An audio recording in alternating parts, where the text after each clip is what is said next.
Lately I've been looking back along this winding road to the old familiar markers of the mercies I have known. I know it may sound simple, but it's more than a cliche. There's no better way to tell you than to say God's been good in my life. I feel blessed beyond my wildest dreams when I go to sleep each night. Though I've had my share of hard times, I wouldn't change them if I could. 'Cause through it all, God's been good.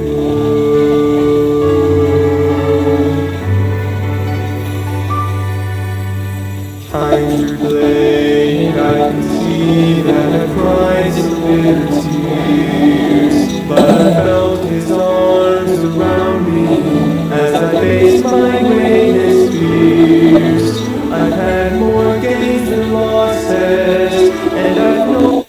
Alright, magandang gabi po sa ating lahat. Muli po tayong nag-live para po sa daily words of encouragement para po sa gabi nito. At salamat sa Panginoon na patuloy tayong natututo ng mga salita ng Diyos. Tayo po yung manalangin, dakila Ama, Diyos na yung banal. Bless niyo po ang aming mensahe ngayon, na aming matutunan po kami. O Diyos, patawad po sa kasalanan nagawa, sa lahat ng nakikinig. Abutin niyo po ang kanilang mga spiritual na pangangailangan. Salamat po, kahit sa ulan, may pinagkalig niyo po ngayon, at sa mga kaluluwang naligtas. In Jesus' name I pray. Amen. Luke chapter 12 po, verse number 22. Okay?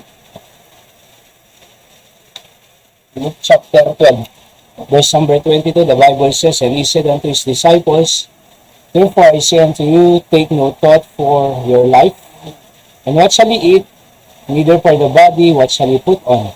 23, "The life is more than meat, and the body is more than raiment. Consider the ravens, for they neither sow nor reap, which neither have storehouse nor barn, and God feedeth them. How much more are ye better than the fowls? And which of you with taking thought can add to his stature 1 cubit? If ye then be not able to do that thing which is least, why take ye thought for the rest? Consider the lilies, how they grow, they toil not, they spin not, and yet I say unto you that Solomon in all his glory was not arrayed like one of these. If then God so clothed the grass which is today in the field, and tomorrow is cast into the oven, how much more will He clothe you, O you of little faith? And seek not ye that we shall eat, or what we shall drink, neither ye shall doubtful of mind. For all these things do the nations of the world seek after, and your Father knoweth ye have need of these things. But rather seek ye the kingdom of God, and all the things shall be added unto you. Fear not, little flock, for it is your Father's good pleasure to give you the kingdom. Sell that ye have and give alms, provide yourself bags which wax not old, a treasure in the heavens, and that faileth not, where no thief approacheth, neither not corrupted.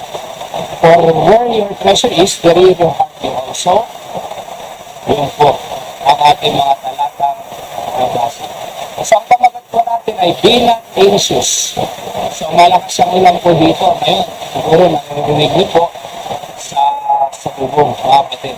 Ganun pa nga, lalakasan ko na lang po ang boses ko para meron tayong mapakulit.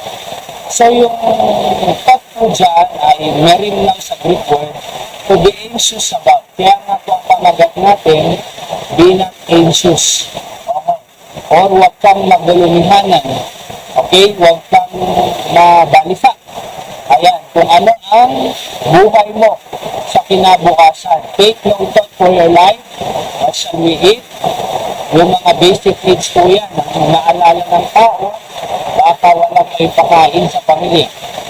So here, Jesus teaches His disciples not to be concerned or worry over earthly needs. He reminds them that God knows their needs, values their lives, and faithfully provides for them. The problem is not living possessions, but allowing possessions to possess our hearts instead of living with fear but work. Believers should live with faith in God's care, focus on His kingdom. Yan po dapat ang focus natin about the kingdom of God, living by faith and not with fear. So, una po, avoid anxiety, avoid provision. Luke chapter 12, 22 to 23, sabi ng Bible, take no thought for your life. What shall ye eat? Neither for the body, what shall ye put on? Alright? Huwag mong isipin, sabi ng Panginoon, basta magtiwala ka lang sa Kanya, siya ang bahala sa atin. So letter A, Jesus commands His followers not to be controlled by worry. Kasi po, pag na-control na tayo ng fear natin over our faith, ay magka-trouble po talaga tayo. Because worrying is lacking of faith. Alam po ba nyo na ang pag-worry ay kasalanan po yan? Bakit? Kasi it is lack of faith. At ayaw ng Diyos po na tayo ay mamuhay sa pag-worry or sa fear. So, kundi by faith. The Bible says we live by faith and not by sight. Okay? So, Jesus commanded His follower not to be controlled by worry. Letter B, life is more valuable than food, and the body is more valuable than clothing. Alright? So, may mas mahalaga pa po sa pagkain at sa pananamit. Alright? Ang buhay. At yung ilan, sabi nila, parang hindi na ako mahal ng Diyos, nakalimutan na ata ako ng Diyos, bakit kung kailan ako nagsisimba, naglilingkod sa Diyos, saka pa ako nawalan ng trabaho, saka pa ako nawalan ng pera, saka pa ako nawalan ng anuman.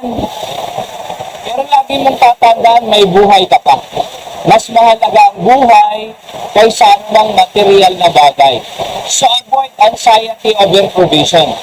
Alright, tandaan niyo po, kung ibinigay ng Diyos noon, kanya rin ibalik yung nawala sa'yo, at kayang ibalik ng Diyos yan eh. Trabaho, nabankrupt ka sa negosyo, nawalan ka ng anuman, kayang ibalik ng Diyos po yan. Letter C, God is concerned about every details of your life. Buhok na natin, alam niya eh. Pangangailangan pa kaya natin? Bilang ng buhok natin, alam niya, yung pangangailangan mo pa. So huwag kang mag-alala. Magtiwala ka lang sa Diyos, God will take care of your family. So I'm saying, avoid anxiety about provision. And kung ikaw ngayon ay 40 years old na or 50 years old, bibigyan ka ng Diyos pa ng another 30 years of to live. Pinakain na ng Diyos 50 years eh. Binuhay ka nga ng Diyos 50 years. 30 years pa kaya, di ba? So, mas kaya na ng Diyos. So, kaya nga, avoid anxiety about provision. God will take care of us, mga kapatid. I think, dyan muna po tayo kasi lumalakas po ang ulan.